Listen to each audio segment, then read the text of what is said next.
SSCA Easier and Safer Cruising Summit. Tricks, tips, techniques, and solutions to problems. All of us have them. Special ways we have found to make our SSCA cruising life easier and safer. Don't be surprised to hear what seems like contradictory opinions. We purposefully have individual conversations with each speaker or couple so they do not hear what others are saying. They are not arguing with or biased by someone else's opinion. In cruising, as in life, there is no one solution for everyone. So we hope listeners realize these are personal opinions based on individual experience, and they will form their own judgment for their own situation.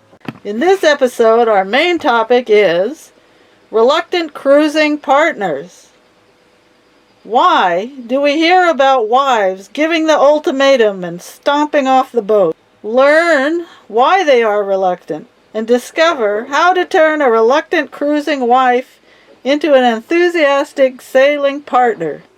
We'll also be sharing 3 short subjects in this episode: building with composite materials, dealing with local bureaucracy, and the secret of staying young and cruising after 80. I'll be having conversations with Almuth, Otterstedt, and Keck of Single Malt, Circumnavigators and continuing cruisers active 9 years after the Circumnavigation. Jill Sechet of Briny Bug, known for frugal cruising tips and trawler training. Melinda Shell of Seashell. She and her late husband Harry have cruised extensively and have been long-time contributors to the SSCA Bulletin. Melinda is also heading up the SSCA Mentorship Program. Stefano P. Viali from Galaxy. Stefano is a boat builder, charterer, and a big advocate of catamarans. Rob Dubin of Ventana, circumnavigator, filmmaker, and the creator of Sailing Quarterly video magazine.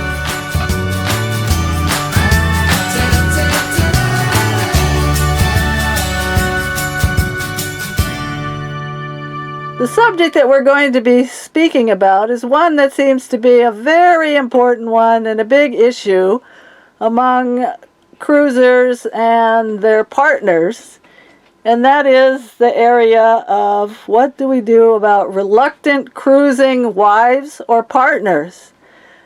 Many times the sailing around the world or just going sailing and cruising is only one person's dream of the couple. And the other person says, okay, if that's what you want. When did you first become aware that there were reluctant cruising wives or partners? That took quite a long time, because in the beginning I had no idea of sailing. I had to learn how to live on the boat, and I had to learn sailing itself and all the things which are combined with sailing. Once in New Zealand, when we arrived in New Zealand, there I came across mainly sailing women from the US, and they separated from their husbands or got divorced, and their husbands left behind were now who had to look for crew. They sold the boats, and the women were quite happy about that. I didn't realize that were reluctant cruising wives, but that must be the first time I have seen them. The next time I came across reluctant cruising wives, that was in Australia. There are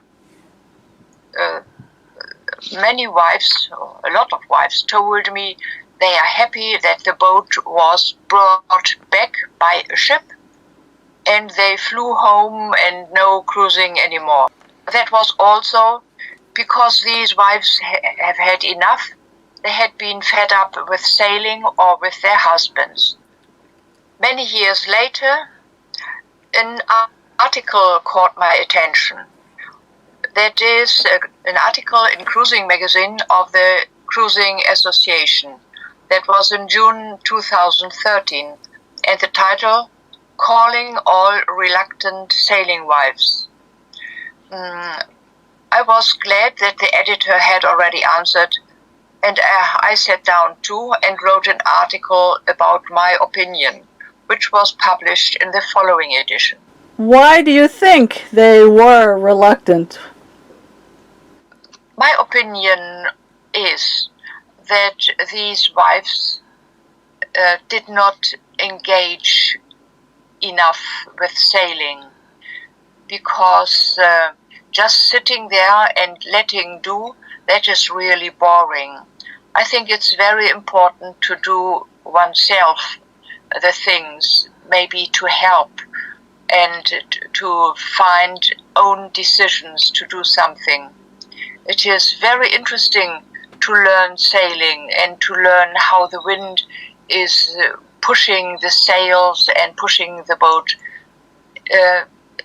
It made me very satisfied to watch that and to know how that all works. That is one of the reasons. There are many other reasons. For example, being afraid of the sea and the dark nights during watches, and getting bored on passages. But there are other reasons, like missing their grandchildren, having old parents who are needy, lonesome, and other reasons, or perhaps they have problems with their husbands. Maybe they are not patient enough. Jill, do you have any thoughts on this? Saying that, well, there's several ideas here. First of all, if there's a reluctant partner, I would suggest that the first outing, the first cruise, the first couple of times, couple of days out on a boat, do it in good weather. Don't get started in a storm or blowing wind and rain and big waves where people get seasick or it's just too scary. Make the first several times, the first week, do it in calm conditions and pleasant weather, and make it just an enjoyable time. Don't make it stressful. Okay, well, let's start out with one of the reasons, and that's fear. What do you think can be done to help overcome the wife to overcome being afraid or fearful? Well, fear one has mostly because of the unknown. One doesn't know about sailing, one doesn't know about the weather and how the boat behaves. So it would be best, first of all, being interested to learn. One should start sailing in light winds and learning to sail the boat, setting and trimming the sails, and watching the instruments just step by step, reading the weather forecast and the charts and so on. I remember once I determined the course. Once I have calculated on the chart and told Eddie which course we should sail. Then Eddie said, with this course we will end up on the South Pole. So that means don't be cross with yourself because you don't get it in one day or very soon. The next point would be it's also interesting how the motor functions. A cruising boat normally also has a motor, and it is so interesting how it works. So one should check the oil or the water and how the belts are working, what they are good for, which kind of filters are needed. Is the motor too hot or not? And by the way, also, are the batteries still full? So there are so many things to observe, to watch, and to check.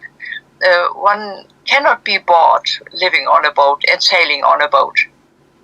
Right. Okay. That's a good suggestion. Is that, as you say, fear is mostly caused by the unknown, and if you feel that you don't know about something, then you don't have control over that, and that can make you fearful, especially maybe when the winds are higher or the seas are rougher, etc. So getting familiar, taking an interest, like maybe trying to take a different mindset, like, oh, this is just his dream.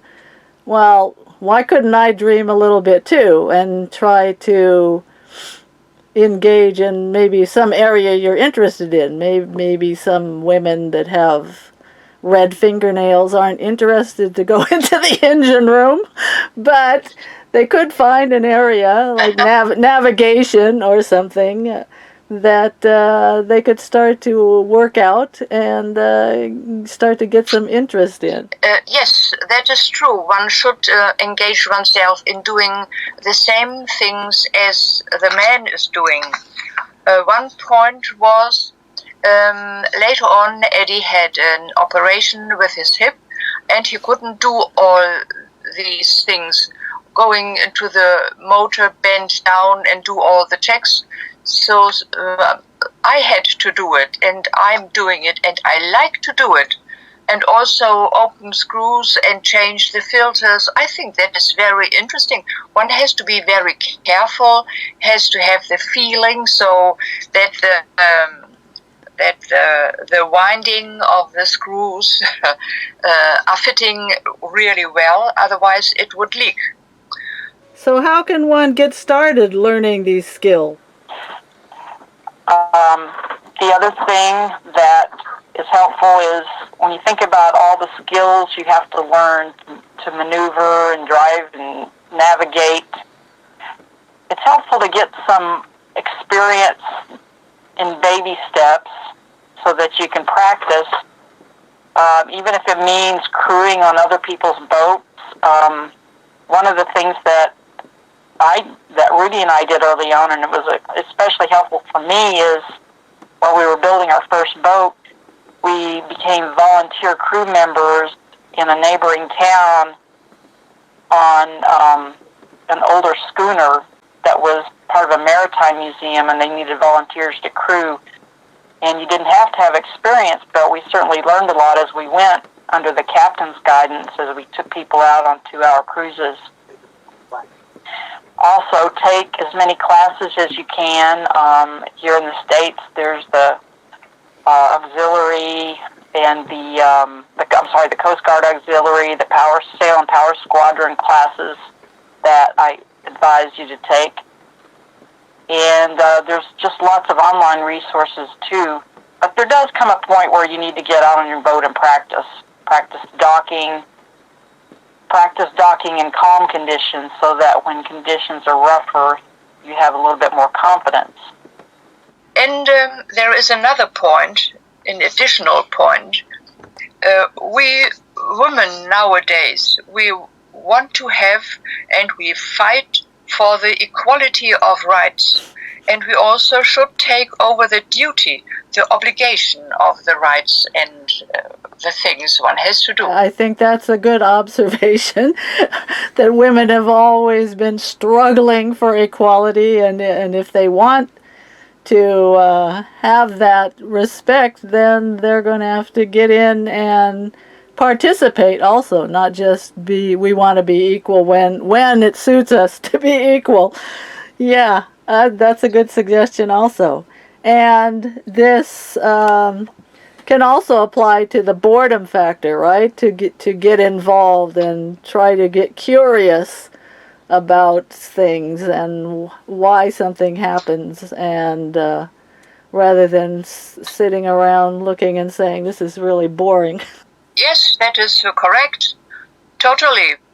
It makes life interesting, knowing how the things on board are working and how to repair and what to do best if something is not working.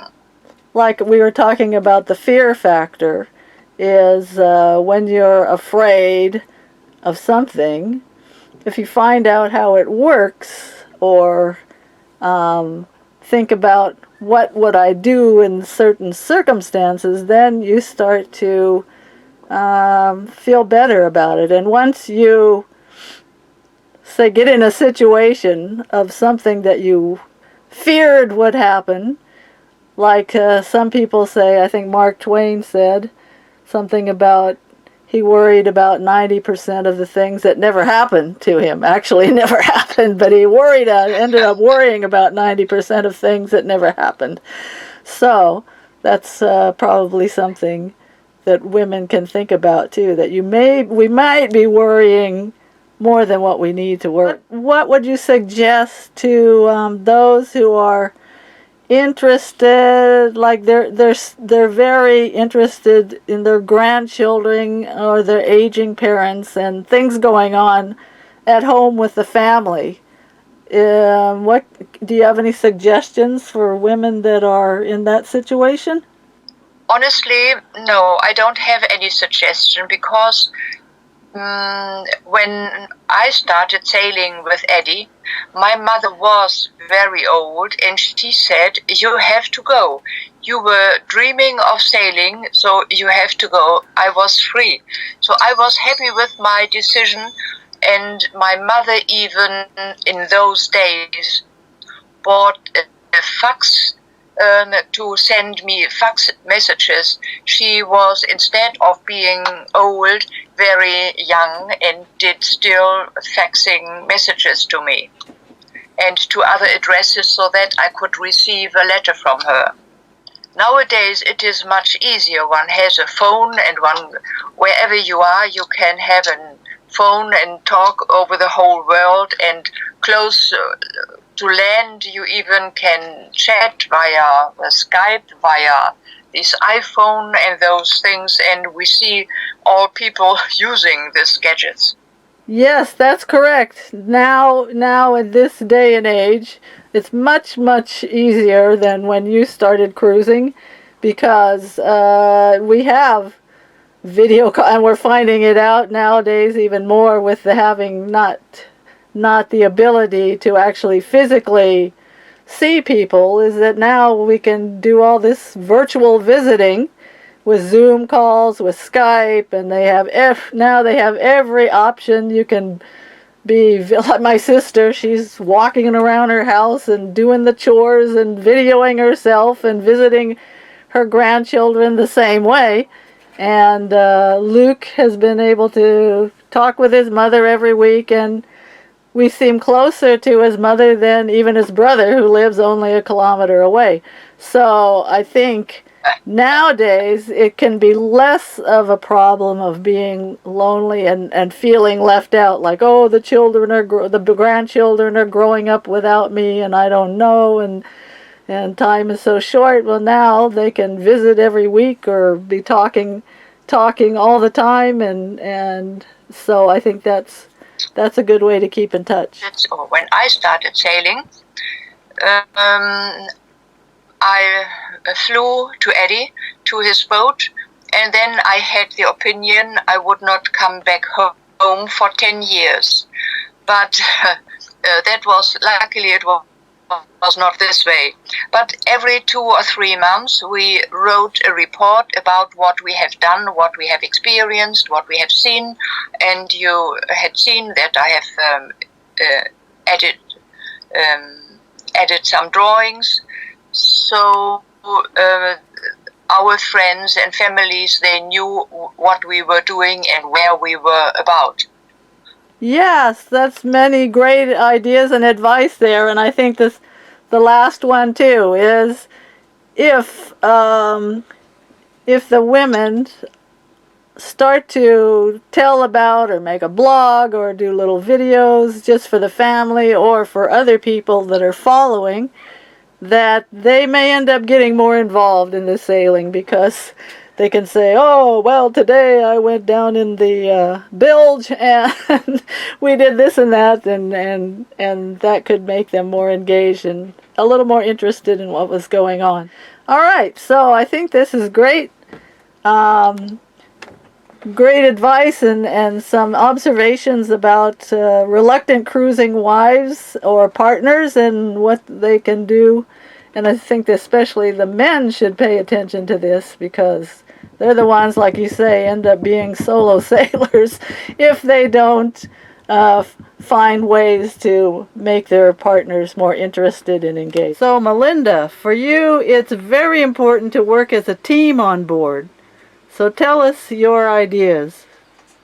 I guess I have a lot to say about that. I think one of the most important things that people need to know before they get on a boat and take off, the two of them take off together, is that you really, really have to be a team. You cannot depend on one person to run the show, to know everything, to do everything. It's got to be a team effort, and you need to know that before you get on board and really take off. You know, if you sail local for a while, you learn to operate as a team. And quite frankly, the blue and pink jobs are gone by the wayside, because you can't just say, well, you know, these are my jobs and these are your jobs. I mean, yes, there are going to be things that people know more of. But for instance, you know, my husband really knew diesel engine. I didn't, but he taught me, and I learned what tools to hand to him, and Right. I learned how to hold stuff and how to do stuff, and I understood. We had a lot of alternator problems through the 14 years, and I really learned the alternator. Not that it was my most exciting moments, but you know, you had to know what you were doing. And just with everything that we did on the boat, we did as a team, because I realized the fact that, you know, depending on my husband, he was a strong sailor. He knew what he was doing. I trusted him completely. But what if something happened to him? I had to know what to do. I had to get us back to shore. I had to be able to take over. And so I really had to learn most of everything that he knew. And it was the same with everything. I mean, when we had huge plumbing projects the first year, well, you know, I spent a lot of my time with my hands underneath the floorboards, because my hands are smaller, pulling tubes through and helping him do the plumbing, getting new tubes in and stuff. And it's a team effort. So everything on the boat is a team effort. Sailing, when you're sailing, my priority in sailing was to handle the sails, because when we had a little boat, we had a little Snark, and then we had a 26 McGregor. I did all the sail work because I loved it. I loved hoisting the sails. I loved bringing the sails in, and quite frankly, I got bored with the helm. But I knew that I had to be able to handle the helm just as well as he did, because there were times when the wind was so rough that he really needed to handle the sails. So it's a two-way thing. And on our big boat, it was just, on our 42 McGregor, it was the same thing. You had to be able to jump in and be able to take over. If there was a bad storm coming, I might have to grab the helm so he could handle the sails, because the wind was too strong for me. And I had to be able, when he told me to do something, I had to know what the heck he was talking about, and I had to do it. And so anybody who gets out there, who decides that they're going to go sailing and be really cruising and passages and that type of thing, don't go until you really feel comfortable handling the situation and taking over if you need to. You cannot depend on one person to just run the show. It just isn't going to happen out there. There's two people out to sea, long passages. You both have to be able to know and be ready to take action. I guess that's kind of what I want to say. And, sure, I did a lot of the cooking, but he always did the dishes. And, we went to the grocery together, and he hated going to the grocery, but we long treks. We had to walk miles to go to a grocery, and we always went together with our little cart, and we did laundry together, and, and then we fixed the boat together. So it's a real team effort, which I'm sure you guys have experienced. I know that you know what I'm talking about. The other thing is that if there's seminars that you're going to, go to the ones where you really don't know much about it. So all the technical stuff.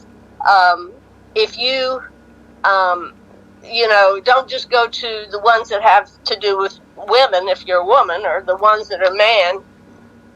The ones just, you want to go to, if you need to learn more about the engine because you really don't know, then you need to go to How to Fix a Diesel Engine. A man needs to go to one that talks about provisioning and storing food and cooking. So it's really a two-way street. That's about all I have to say about that.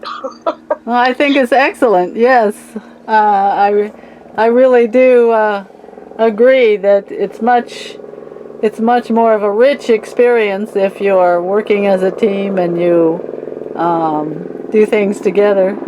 Like for a while, you kind of, I remember the screaming matches when we were first learning anchoring. I'm sure everyone has done that, and until we came up with our routine, and we say, okay, now, we'll do this and we'll do that, and step 1, step 2, step 3. And even though Luke doesn't do the dishes, he always makes sure to read things to me, so that most of the time he's reading the SSCA bulletin, so that I'm not missing out on stuff, and he's participating in a different way. Yeah, I have to laugh about the anchoring, because when we first got our 26 McGregor, we were doing a lot of local cruising up in the Great Lakes. And, oh man, you could almost end up in divorce court on some of the anchoring stuff. But Eileen Quinn's, my favorite song of Eileen Quinn, and I'm sure you probably know her, but yes. And I got to know Eileen, and her songs were just fantastic. But the anchoring dance was one of my very favorite songs that she used to sing, because it was so true. And anchoring can be very challenging, and people get frustrated, and everybody's trying, they're yelling out orders and telling you to do this and do that, and we finally got it down to a science, but it took a long time, to figure that out. Right. Yeah. So. And that does take the teamwork. May I have the last word? Yes, please. I just received the following message from a good friend of mine, Pauline, an English cruising lady. She wrote, "I love the topics that you are asked to talk about in the interviews, especially about wives who are reluctant to sail. I have met a few, and I have to say, most had incompetent husbands who scared the living daylights out of them in an effort to look brave." Okay, that's maybe an interesting reflection, that some gentlemen may perk their ears up a little bit. And that's one comment I want to make just quickly, is that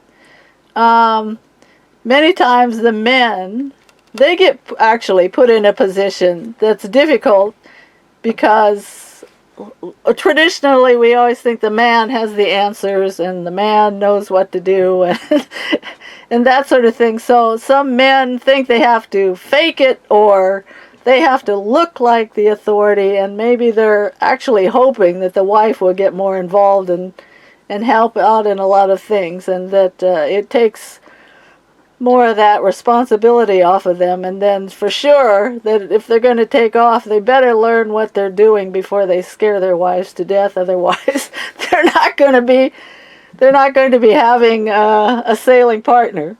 All right, great advice. It is very one gets full satisfaction is one goes into sailing and does everything what is necessary, and one also will have very interesting discussions with the husbands, because they can explain very much, and one gets into it, and when one can ask, and it's it gives wonderful discussions. So, thank you, Almuth, Jill, and Melinda, for your comments and ideas.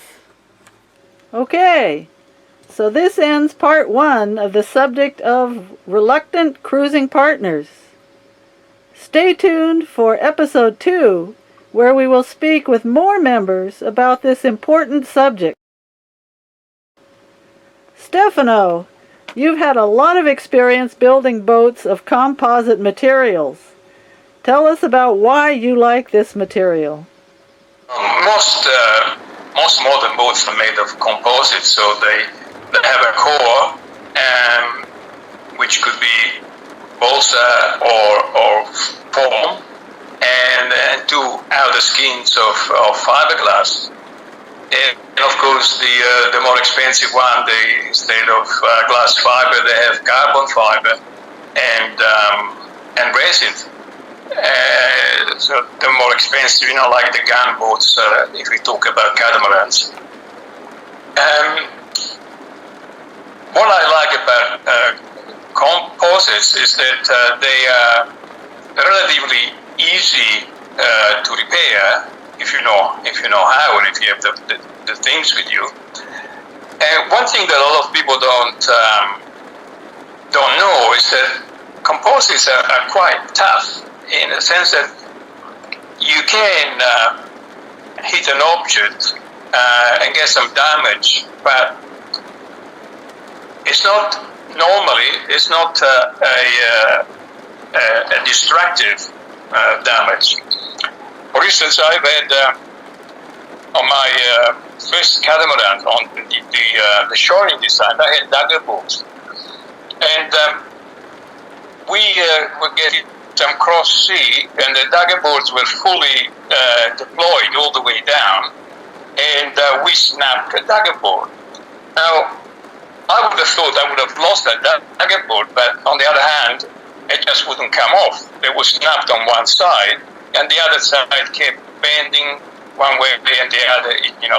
Like I said, the steel was on the beam, and we made for sure with this dagger board flexing up and of the water down into the water. So we managed to tie a rope with, and when we got into a safe harbor, it was still there and we couldn't get off. I had to get a saw to cut it out, and then we sent it back home to Perth, and we had it repaired. So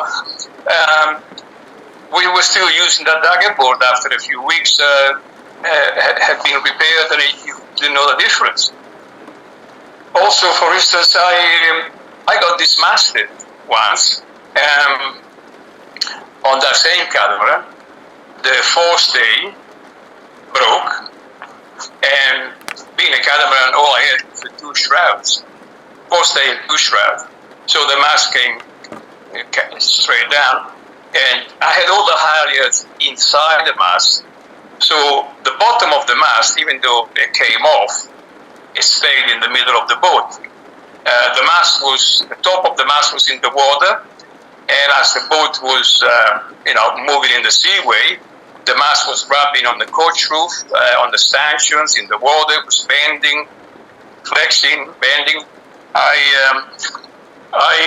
got my ball cut, and I thought, I'm going to cut the shrouds and get rid of the mast, and then we thought, well, now let's try and pull it up. So, between winching here and winching there, we pulled the mast up, we tied it on the roof, and we motored back home. We were only 40 miles from home, here on the West Australian coast. We got home, took the mast to the boatyard,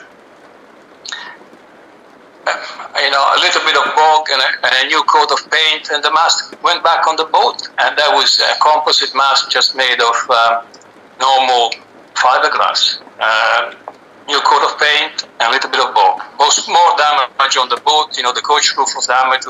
We lost a few stanchions and all a lot of other things. But just to tell you, how strong a composite mast can be. Yeah, that is impressive. So the mast itself was made from composite. It wasn't an aluminum mast or anything like that. No, it was composite. It was had a core of foam, and the inside skin and the outside skins of fiberglass. Yeah, there's always a compromise, cost against strength and safety. So, okay, Stefano, you've definitely had some of your own experiences that have tested the strength and resilience of composites. So thank you very much for sharing them with us. Rob, having gone round the world, you have a lot of experience at this and a lot of helpful ideas. So, how do you deal with local bureaucracy?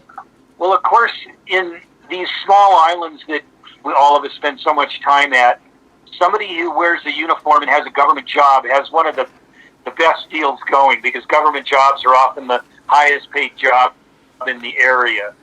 So even though we may think of this guy as a minor government functionary, he's a big deal where he is, and he should be treated with respect. We always I never wore a collared shirt on the boat. It was an old raggedy t-shirt, but when we went to clear customs, we always put on some kind of collared shirt, dressed up a little bit, took our time. We were very well organized with all of our stuff, and just be polite and expect it to take a lot of time. Rarely does getting upset help. 99% of the time, you just need to be polite and be patient and deal with their bureaucracy and what they ask you to do. And if they see you're friendly and open and smiley, that goes a long way. There are rare occasions where I thought I was getting hassled unnecessarily, and I thought if I got aggressive, it might help me, and I did it very consciously one or two times, and it did work. They backed down, but I don't think anything other than being polite and patient is a good idea. And you've got a lot of time, and just deal with it the way you need to deal with it. Well, sometimes there are things that can help you help your case, carry, official-looking paperwork, and everybody should have a stamp and their own with their boat number, documentation number, and that kind of stuff. And you can be as official and officious as they are. That might help. But just go slowly, be polite, and remember they're a big person in their world. We almost never paid a bribe. One time, I think in Tonga, the guy came on board, and it was lunchtime, and he looked at our hammock full of fruit that we weren't really legally allowed to import, and he said, you're not allowed to bring all that fruit in from, I can't remember where we had come from, Samoa or somewhere, and he said, you're not allowed to bring that in, and it is lunchtime, so I will need one of your mangoes. So we gave him one of our mangoes with a big smile, and that was the only bribe we ever paid. In Sri Lanka, the guys come aboard the boat with an empty briefcase. And they come aboard with this, and they open up their briefcase, and it's empty. And I wondered, now, why would he carry that? Well, he carried it because he's expecting to carry a load of your alcohol off of the boat. And whenever they asked for alcohol, we just flat out refused. If they asked for alcohol, we flat out refused to give them any. We just said, no, we don't do that. And we would put it in sealed stores if we needed to. And that's something, it's handy if you have one locker on your boat that you don't have spare parts in or whatever, that you can put a padlock on. And sometimes, you can then lock up your stores, your alcohol, show that you're not going to use it. And they'll let you keep things like alcohol and firearms, perhaps, on your own boat without taking them ashore into their custody. Some places they would seal the locker after I would lock it. They'd put one of their pieces of tape on it.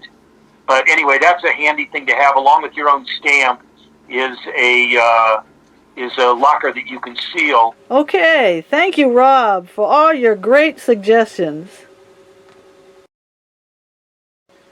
Eddie, at over 80 years of age, having done a circumnavigation 14 years ago, and since then still actively cruising aboard single malt, what is your secret to keep you? I know that you're still actively cruising, and we would like to know what are a few of your secrets to keep both of you going and enjoying the cruising life.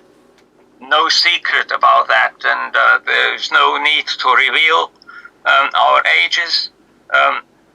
Almuth was born 43, that makes her now 77, and I was born 36, that makes me 84.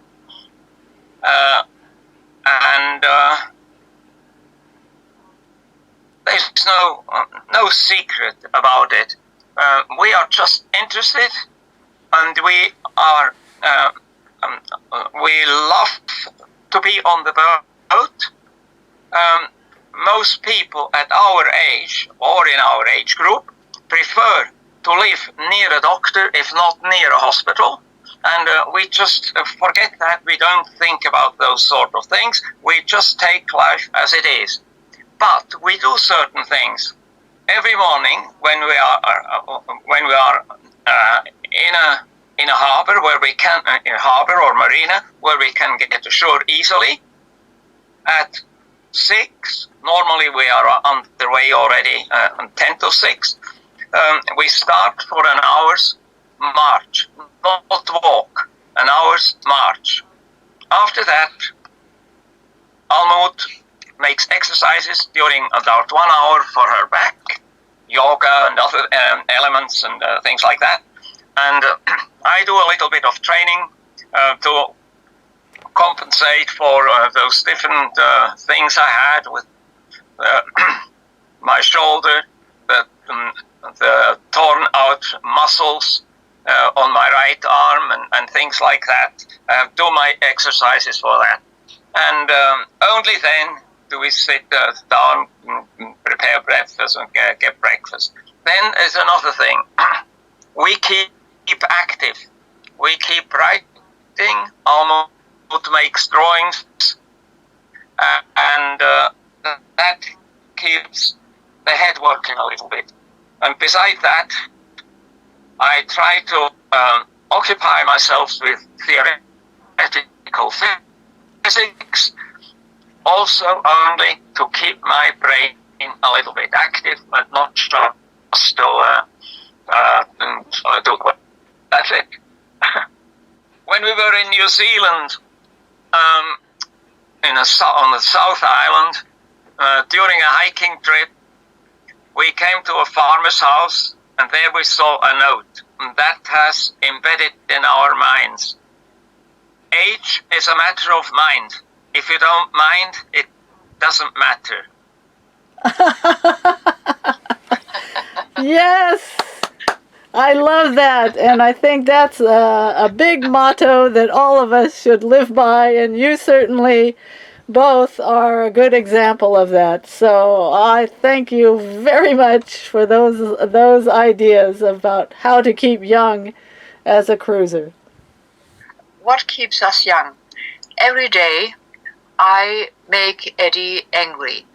And if I don't manage to make him angry, Eddie says I'm missing something, because this making him angry makes him furious sometimes, and that keeps him young. I'll have to remember that whenever Luke yells at me. Well, I'm keeping him young. All right, that's perfect. I like it. So, on that lighthearted note, we end episode 1 of SSCA's Easier and Safer Cruising Summit.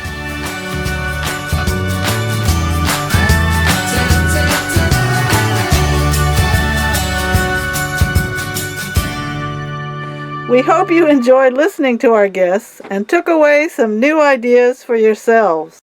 If you have something to say about any subject you heard, it's not too late to join in. Be sure to check out the preview of our next episode. comment and subscribe on SSCA YouTube channel, share this video on your social media, and join the camaraderie by participating in our coming new episodes. If you're not a member yet, visit ssca.org to get in on the conversation and gain full access to the SSCA Easier and Safer Cruising Summit.